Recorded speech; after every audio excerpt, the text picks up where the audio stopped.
nedeljski sprehod po mariborski mladokulturni sceni. Mariborsko alternativno kulturno sceno predstavljajo tisti mladi, ki so povezani preko svoje kulturne prakse, označene z duhom in dogajanji tega časa in tega družbenega okolja. Njihovo kreativno razbrcavanje opredeljuje pristnost, izvirnost, radikalnost, samosvojost in stalno samopreseganje.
Hrbtenico tukajšnjega drugačnega mladokulturnega dogajanja kakopak predstavlja rolanje v zvezi z glasbo.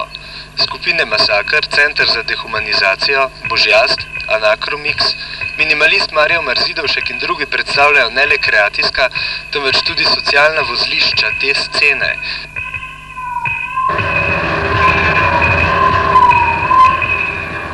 Specifično, interesno usmerjeno in kreativno obeleženo obliko izhajanja predstavlja glasbena scenska delavnica Mladinskega kulturnega centra. Zaseda večji del kletnih prostorov nedavno ustanovljenega doma ustvarjalnosti mladih. V teh prostorih vadi 8 glasbenih skupin oziroma projektov, od teh sta 2 skupini novi, Anakromix in ZOS. Skupni vadbeni prostori omogočajo medsebojno pomoč in spodbujanje, pretok glasbenih idej in večstransko povezanost ter sodelovanje, hkrati pa so razvojno jedro tvorbe klubsko-koncertne podobe celotne delavnice. Glasbeno-scenska delavnica postaja hram spontanega, kreativnega tvorjenja drugačne, nove subkulture in družabnosti.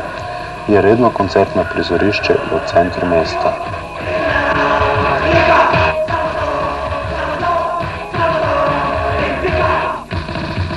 Tukajšnja alter kulturna scena premore dokaj novinarske in organizacijske podlage. Le-to predstavlja Mladinski kulturni center, študentska komuna, katedra in kmečke in rokodelske novice.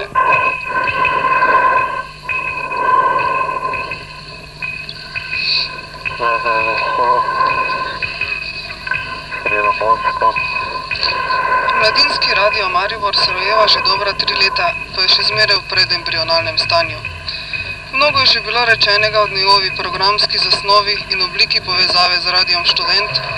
Kar nekaj sestankov na različnih nivojih je podprlo njegovo ustanovitev, a se njegova ekipa še zmeraj potika po izložbah trgovskih hiš, ozvočenih kopališč in disko prostorih. Posrećeno vodi tvoje ime, pridi k nam tvoje krave, što zgodi Še tvoja volja, tako na nebesi, tako na zemlji, daj nam danes nastavljeni kruh, nam oprosti naše dolge, kako mi odpuščamo svoje vrstnikom. Ne pevi nas pričnjamo, temo čteši našega hujdiga. Spoštovani tovariši, to, kar vidite tukaj, je nikakršna skupina popolnoma nenevadnih mladcev, ampak politična interesna skupina, ki deluje z pozicij malomeščanskega separatizma in ultralevičarskega prevratništva. Vse to so seveda samo najbolj blage obtožbe. Sicer pa si pogledamo samo urednike in stvar bo takoj postala jasna. Prvi med njimi je samoresnik anarhični sindikalist. V svojih člankih seje nezaupanje v delavski razred in negira vodilno vlogo Zveze komunistov. Takoj poleg njega Peter Tomaž Dobrila, glasbeni kritik nikakršne kvalitete. Omeniti pa treba še druge. Dejan Pušenjak, Matija Grah, Dragica Korate, Boris Svetel in vodja celotne skupine Miran Lesjak. To so vsi tisti, ki mečejo sence na perspektive družbenega razvoja v Mariboru. Racionalni anarhist bi bila ustreznejša obtožba. Ne. Umetnik sem, pišem, odvetnika hočem. Pa vendar, tovariši, nikakršnega vzroka za preplah ni. Naš komite skrbno nadzoruje situacijo in vse bo zadela pravična kazen. Preprosto, pustili jih bomo, naj delajo in rovarijo še dalje.